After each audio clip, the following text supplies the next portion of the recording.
পূর্বপুরুষের ঐতিহ্য যা শুধু গল্প নয়, এটি একটি জীবন্ত ইতিহাস। আর সেই ইতিহাসকে বাঁচিয়ে রাখতে এক অনন্য উদ্যোগ নিয়েছে জামালপুর মাদারগঞ্জ উপজেলার দক্ষিণ কোয়ালীকান্দি গ্রামের মানুষ।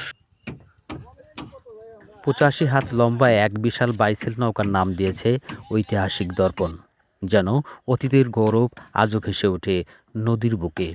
এই নৌকা শুধু কাঠের পেরেক দিয়ে তৈরি নয়, এটি তৈরি হচ্ছে গ্রামের মানুষের ভালোবাসা, ঐক্য আর পরিশ্রম দিয়ে। প্রায় ৭ লাখ টাকায় নির্মিত এই নৌকার খরচ বহন করছে গ্রামের ধনী গরিব ভেদাভেদ ভুলে একসাথে সবাই। আমাদের এই নৌকাটা হচ্ছে আপনার আমাদের বংশের এবং কি আশেপাশে গ্রামের সকলের ঐতিহ্যকে ধরে রাখার জন্য, আমরা পূর্বের ঐতিহ্যকে ধরে রাখার জন্য আমরা এখনও সেটা কার্যক্রম চালিয়ে যাচ্ছি। তো সেই সাপেক্ষে আসলে একা দ্বারা এই পুরো নৌকাটা করা সম্ভব না।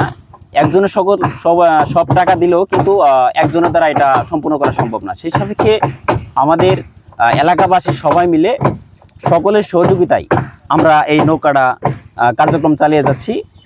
এই নৌকাটা ৮৫ হাত নৌকায় আমাদের খরচ প্রায় ৬ থেকে ৭ লাখ টাকার অধিক খরচ হবে।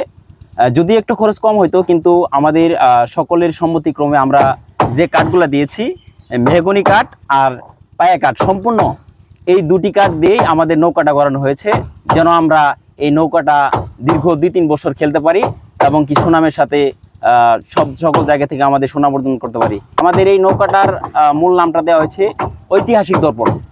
পূর্বপুরুষের ঐতিহ্য এটা আমরা ধরে রাখার চেষ্টা তবদির করতেছি, এবং পূর্বপুরুষের ঐতিহ্য আমরা ধরে রাখার জন্যেই আমরা এই বাইসেল নৌকা বানাইতেছি।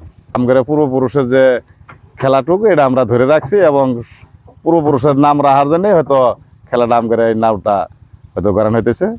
পায়া কাঠ কিছু আছে, মেহগনি, বড়ই, মানে বিভিন্ন রকমের রাইটিয়ামের কাঠ দিয়ে তৈরি করতেছি নৌকা।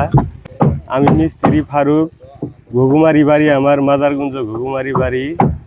আমি এই কাজটা ছোট থেকে কাজটা করি, একদম ছোট থেকে কাজ করি।